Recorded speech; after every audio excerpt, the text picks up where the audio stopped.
Chicken stew রান্না করব। এই যে কড়াতে সাদা তেল দিয়েছি,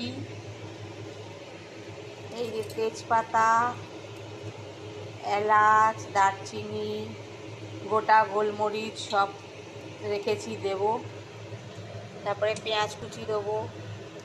এই যে সবজির মধ্যে বিনস, গাজর, টমেটো দেবো, দিয়ে চিকেন স্টু রান্না করব। আগে দুটো তেজপাতা দিয়ে দিই,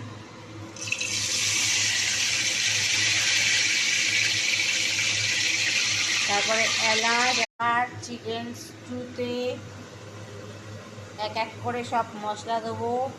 আগে সব ফোড়ন দিয়েছি, গোটা এলাচ, দারচিনি, তেজপাতা, গোটা গোলমরিচ, পেঁয়াজ ভাজা হয়ে গেছে। এবার আদা রসুন বাটা দেবো।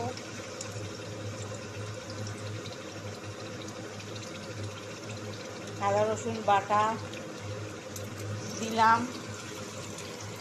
এইবার অল্প একটু হলুদ গুঁড়ো দেব, বেশি না, অল্প করে একটু হলুদ গুঁড়ো দিলাম।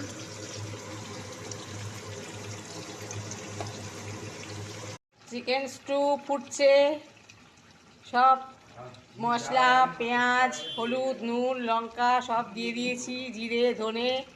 এবার এই গাজরগুলো দিয়ে দিই, গাজরগুলো দিয়ে দিই। তারপরে পরে বিনসগুলো দেব। বিনসটা পরে দিলে না চিকেন স্টুর কালারটা খুব সুন্দর হয়, ওই জন্য আগে গাজরগুলো দিয়ে দিলাম। তারপরে এবার চিকেন স্টুতে এই বিনস, টমেটো দিয়ে দেবো, তার সঙ্গে নুনও দিয়ে দেবো। পরে দিলাম কেন, চিকেন স্টুর কালারটা ভালো আসবে। বিনস, টমেটো আগে তো চিকেনটাকে ভালো করে ধুয়ে নিয়েছি ভিনিগার দিয়ে। ধুয়ে নিয়ে লেবুর রস, নুন মাখিয়ে রেখেছি। তারপরে চিকেনেটা বের করে ফ্রিজ থেকে, তারপরে কড়াই সাদা। আজকে রান্না উচ্ছে ভাজা, আলু, উচ্ছে, বড়ি, সর্ষে বাটা দিয়ে তরকারি, আর দই পটল।